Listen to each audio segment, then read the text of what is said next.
Willkommen zu dieser technischen Anleitung zum Thermomix TM31. Wir sind Kelatos Informatiker, Spezialisten für technische Reparaturen. Wir holen dein Gerät direkt bei dir zu Hause ab, führen eine kostenlose Diagnose durch und schicken dir einen Kostenvoranschlag, bevor wir reparieren. Keine Anrufe, keine Fahrten. Wir befinden uns in der Calle Joaquin Maria Lopez 26, Madrid.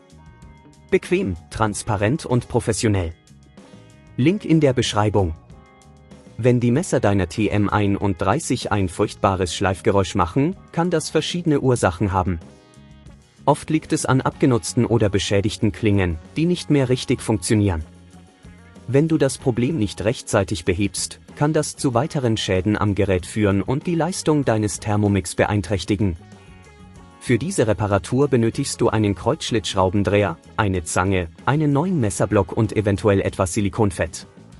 Zunächst solltest du deinen Thermomix vom Stromnetz trennen, um sicher zu arbeiten.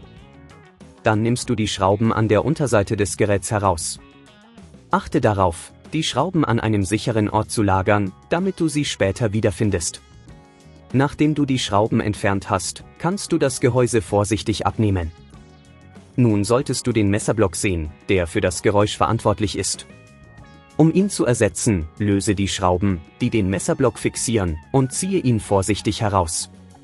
Achte darauf, dass du die benachbarten Kabel und Komponenten nicht beschädigst. Setze den neuen Messerblock ein und ziehe die Schrauben wieder fest, aber übertreibe es nicht, um das Material nicht zu beschädigen. Wenn dir das an dieser Stelle zu kompliziert wird, denk daran, dass wir bei Kelatos dein Gerät zu Hause abholen und es dir repariert zurückschicken. Nachdem alles wieder zusammengebaut ist, schließe das Gerät und teste es, um sicherzugehen, dass die Geräusche verschwunden sind und alles einwandfrei funktioniert. Um zu vermeiden, dass das Problem in Zukunft erneut auftritt, achte darauf, deinen Thermomix regelmäßig zu reinigen und die Messer auf Abnutzung zu überprüfen. Verwende ihn nicht über seine Kapazitätsgrenzen hinaus und achte darauf, keine harten Materialien zu verarbeiten, die die Klingen beschädigen könnten.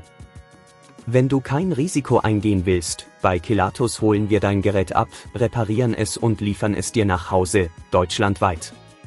Link in der Beschreibung.